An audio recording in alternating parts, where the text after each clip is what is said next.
Hello, what's up mga lalabs?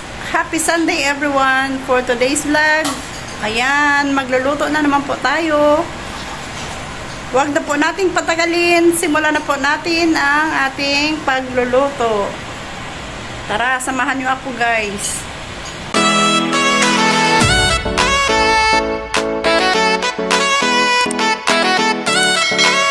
Ito mga lalabs, yung sangkap na gagamitin ko sa ating pagluluto sa ngayon. Ayan po siya. Abangan na lang po ninyo kung ano po yung menu na ating lulutuin sa ngayon. Kaya ayan, simulan na po natin.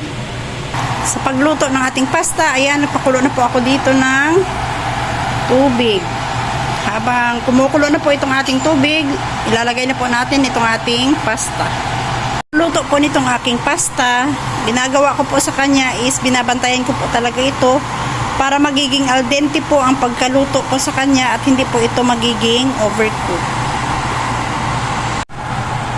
Ayan mga lalabs, after ng 8 minutes natin, ayan, luto na po itong ating pasta. So i-drain na po natin ito sa tubig. Side na po muna natin. Sunod naman natin gagawin is maglagay po tayo dito ng oil sa ating pan.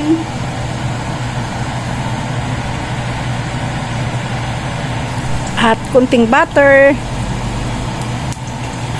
Next is isuti po natin itong ating onion.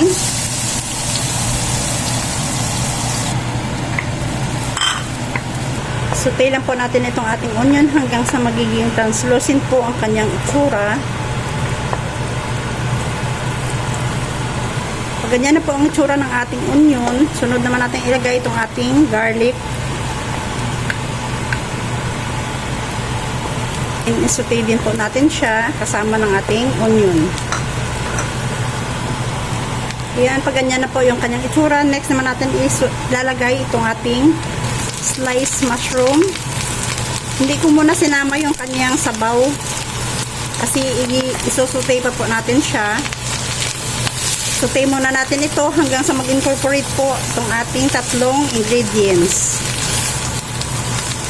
And next is ilalagay na po natin itong ating tuna.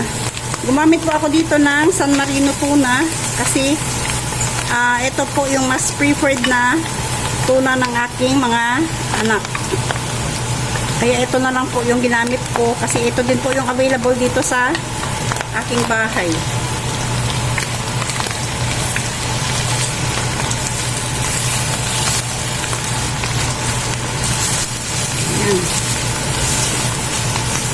I-mix well po natin sila para sumama po ang kanilang lahat na lasa.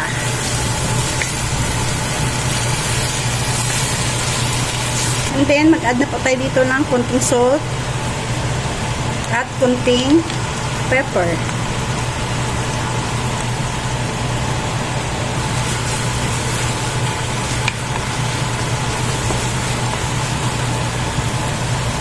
Then, i-add na po natin itong ating cream. Gumamit po ako dito ng isang pack ng all-purpose cream. And then, i-mix-mix po natin siya lahat. To combine all our flavors. Let it simmer for a few minutes.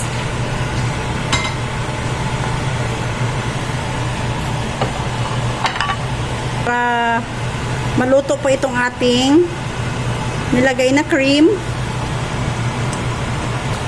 Ayan, habang kumukulo po ito, tikman na po natin itong kanyang lasa kung enough na po ba sa ating preference. Ayan, okay na po, malinamnam, sobrang malinamnam po ang kanyang lasa. Ayan guys, ngayon ilalagay na po natin itong ating niluto na pasta.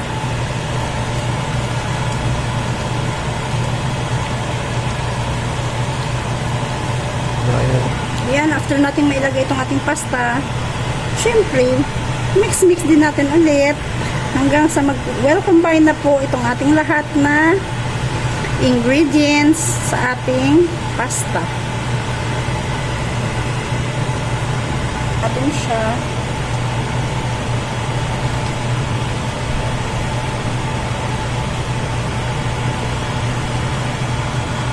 Ayan guys, since medyo dry po itong ating pasta, mag-add na po tayo dito ng mga almost 1/4 cup ng ating mushroom sauce or mushroom stock. I-mix-mix na po natin siya para malaman natin kung enough na po ba ang sauce nitong ating pasta.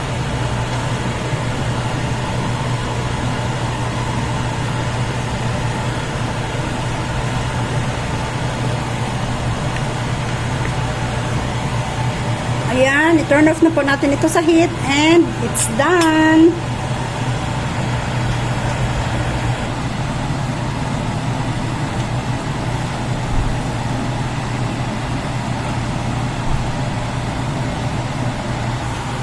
And this is our final product of creamy tuna mushroom. Ayan.